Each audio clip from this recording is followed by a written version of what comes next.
who are having a discussion about enrolling in a university course. First, you have some time to look at questions 1 to 7.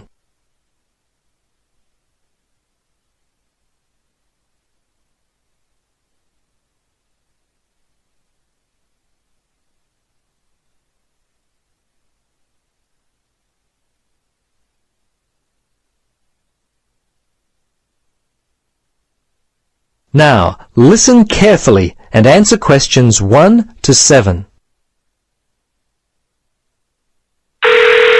Registrar's office, this is Pam. Yes, hello. I'm calling about enrolling to study at the university. This is the right number? Yes, this is Mitchford University admissions. What would you like to know? Well, basically I need to know what I have to do to be enrolled as a student. You see, I'm currently studying education at another school. I've just finished my first year, but I'm not really enjoying it. I think I'm more interested in accounting. My dad teaches maths, so I thought it might be a good choice. Well, better than business anyway. Okay. Have you received a registration pack? No? How can I get one of those? Well, you've got to have one to register. You can enroll at the university at any time after you receive a registration pack. These are usually available from September for first-year and transferring students, and from November for returning students. On the basis of the information contained in the registration pack, you should attempt to make a firm choice about which courses to study before completing your form. I see. So I've only got a month to get my registration pack in. Can you send me one? Sure. If you are close to a high school, the registration pack and university prospectus are available from the Careers Advisor. Would that be helpful? Well, the closest school's too far away and I haven't got a car. Are there any other ways you can send it to me? Well, for prospective students who have already left school, the registration pack and prospectus are available from the university information line. But that might not be of help for you? No, not really. I'll tell you what, why don't you give me your contact details and I'll send a pack out to you. At least that would be a start. Okay, sounds good. Right. Firstly, what's your name? Richard Dreyfus. That's D-R-E-Y-F-U-S. Your address there, Richard?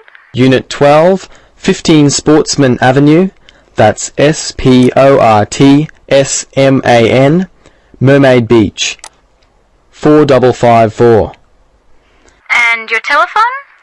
Yes, I won't give you my home. Mobile's best.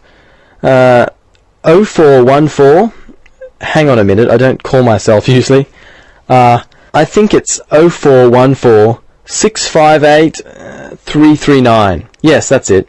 Okay, now, do you have email? Yes, I do. It's Dreyfus, my last name, at igo. That's IGO.com. All lowercase letters, of course. Before you listen to the rest of the conversation, you have some time to look at questions 8 to 10.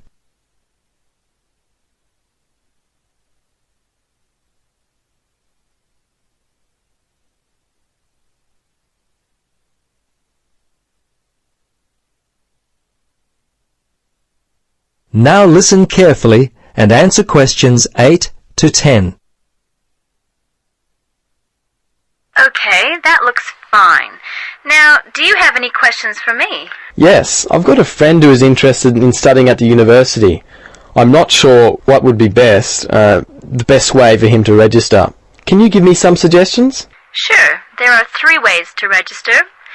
Option 1 is telephone registration.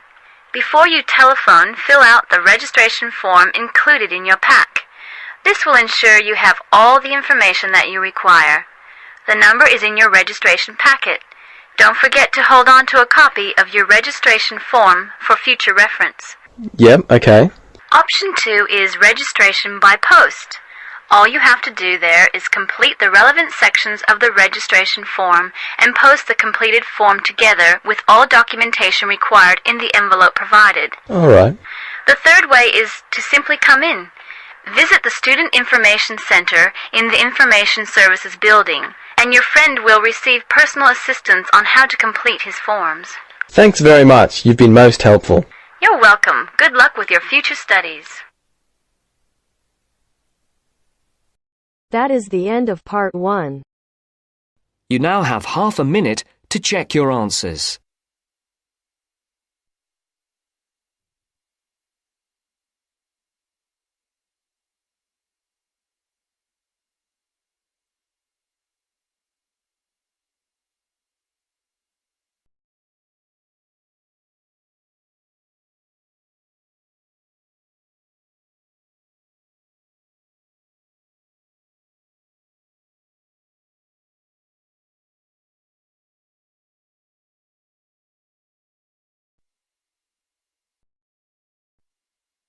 Now turns to part 2. Part 2. You will hear a lecturer discussing the possibility of creating nuclear fusion. First, you have some time to look at questions 11 to 15.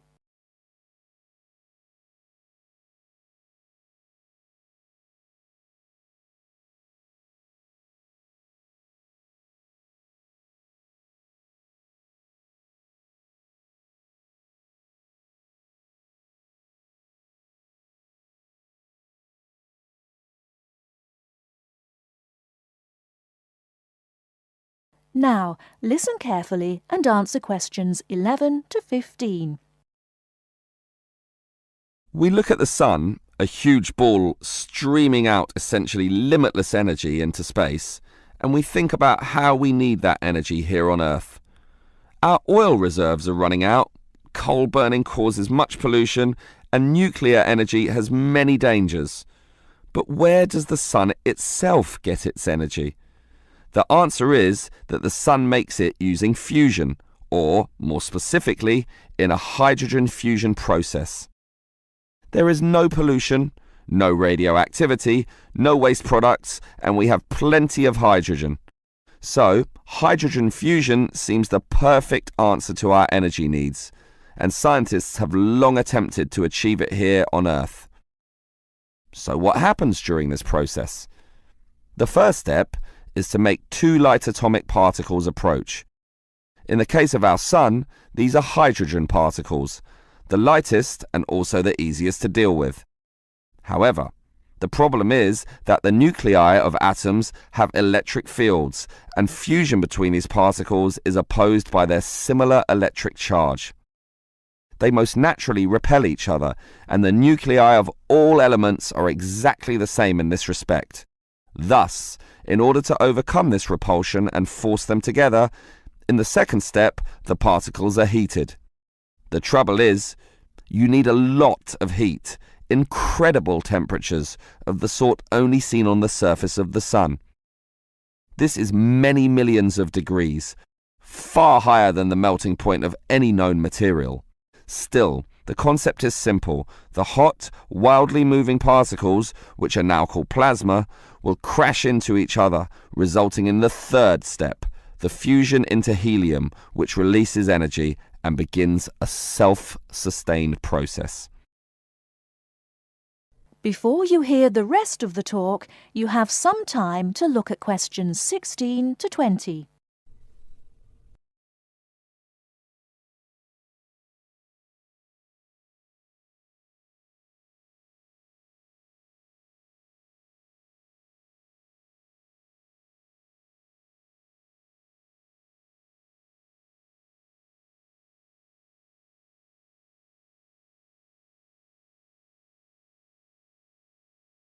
Now listen and answer questions 16 to 20. So, we know how fusion works. Thus, the big question is, can we create it here on Earth? We actually have the technology to superheat hydrogen into plasma, but no container on Earth can deal with those temperatures. Thus, we need to confine this superheated material so that it doesn't touch anything. For that, we need a special reactor, and most research has focused on an apparatus known as a tokamak system. That's Tokamak, an acronym from some Russian words meaning toroidal chamber with magnetic field. It's an apt name, since a very powerful magnetic field is used to confine and suspend the superhot plasma in the air so that it doesn't touch anything.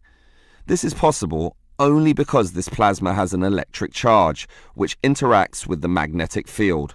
Of course, the walls of the fusion vessel will still get hot, very hot, and to avoid being melted, they must be cooled with a cryogenic system to intensely low temperatures.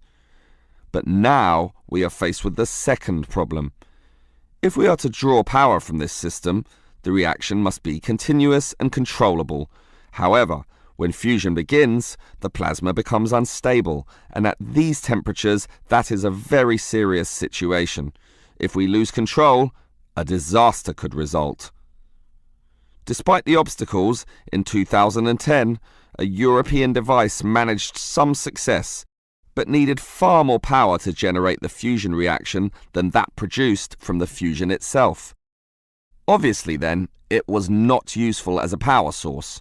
More to the point, this system could only sustain a fusion reaction for a fraction of a second, yet, to self-sustain, the fusion needs to run for at least 10 seconds.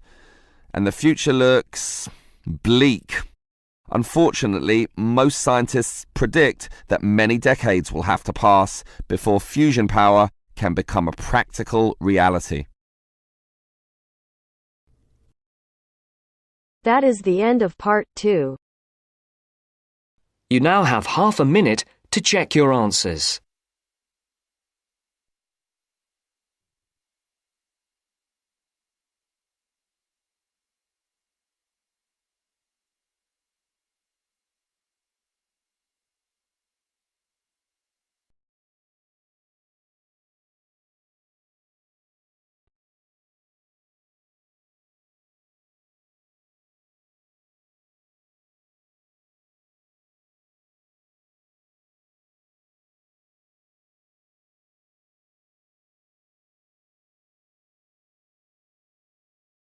Now turns to part 3.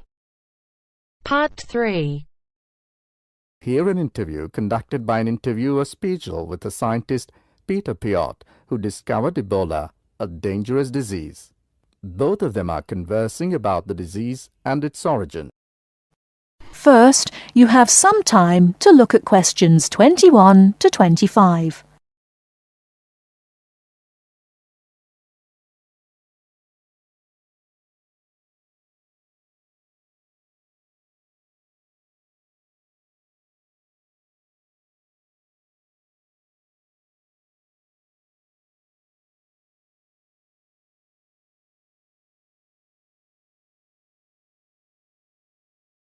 Now listen carefully and answer questions 21 to 25.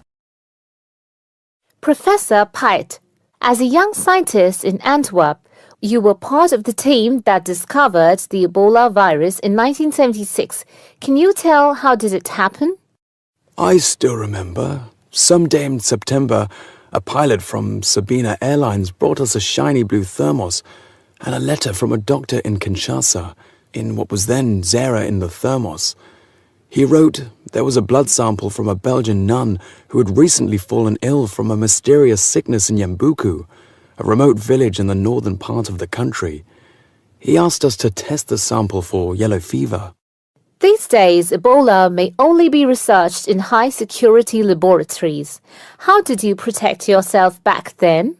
We had no idea how dangerous the virus that we were dealing with was. And there were no high-security labs in Belgium back then. We just wore our white lab coats and protective gloves.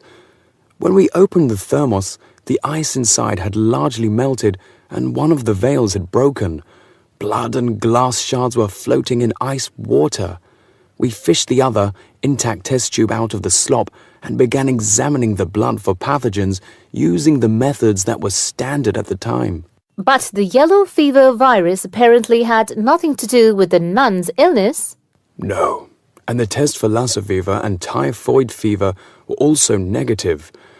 What then could be? Our hopes were dependent on being able to isolate the virus from the sample. To do so, we injected it into mice and other lab animals. At first, nothing happened for several days. We thought that perhaps the pathogen had been damaged from insufficient refrigeration in the thermos. But then, one animal after the next began to die. we began to realize that the sample contained something quite deadly. But you continued. Other samples from the nun who had just died arrived from Kinshasa when we were just about able to begin examining the virus under the electron microscope. The World Health Organization entrusted us to send all of our samples to a high-security lab in England. But my boss at the time wanted to bring our work to a conclusion no matter what. He grabbed a vial containing virus material to examine it, but his hand was shaking and he dropped it on a colleague's foot. The vial shattered. My only thought was, oh shit! We immediately disinfected everything, and luckily our colleague was wearing thick leather shoes. Nothing happened to any of us. Before you hear the rest of the talk, you have some time to look at questions 26 to 30.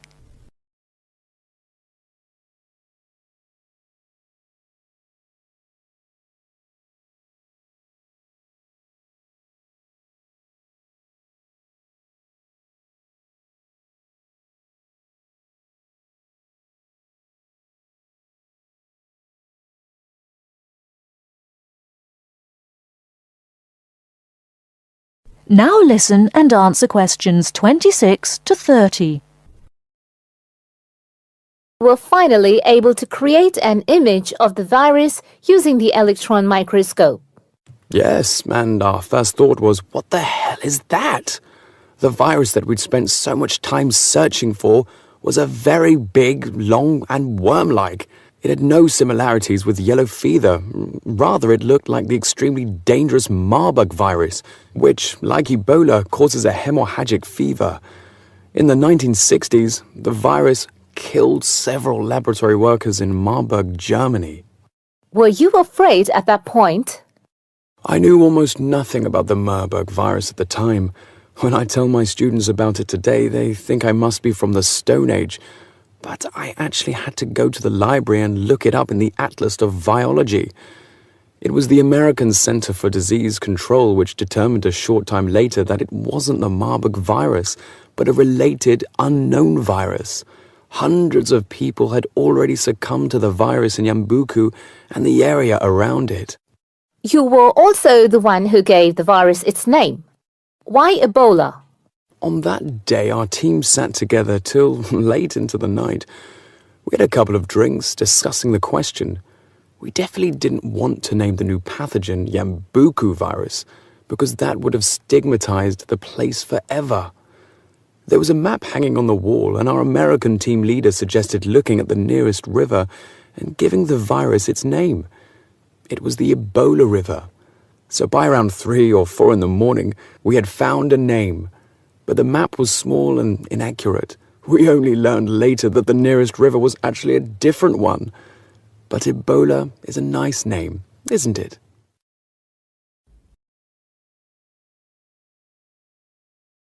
That is the end of part 3. You now have half a minute to check your answers.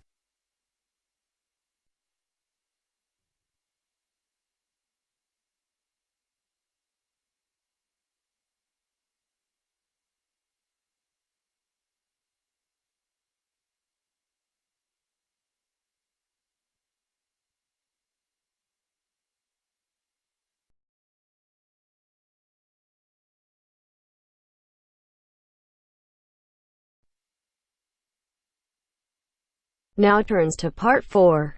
Part 4. You will hear a lecture about sports. First, you have some time to look at questions 31 to 40.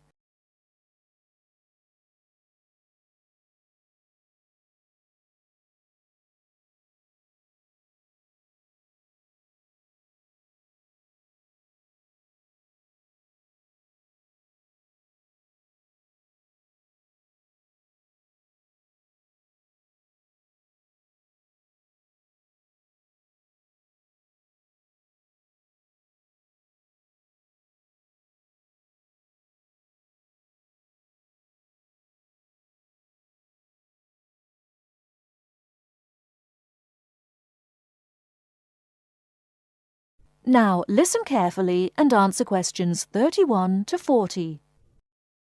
Not all people like to work, but everyone likes to play.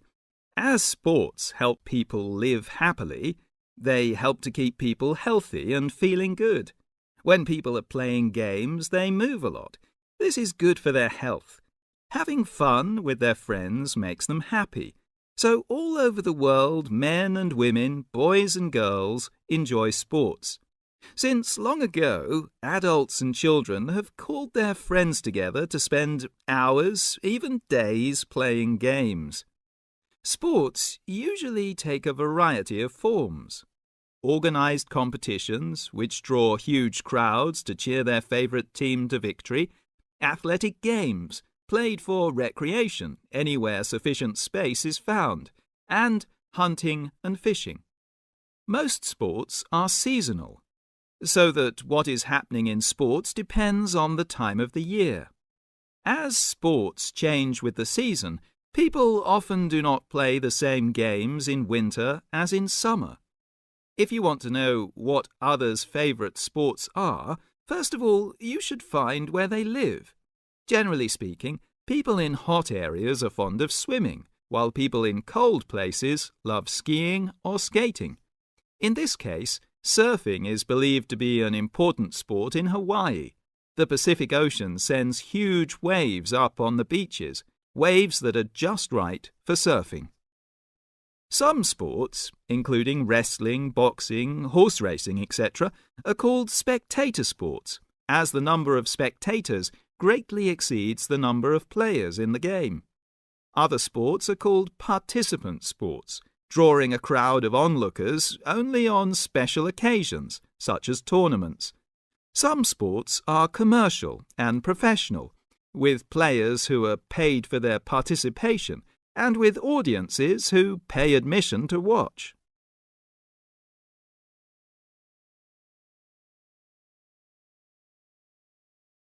That is the end of part 4.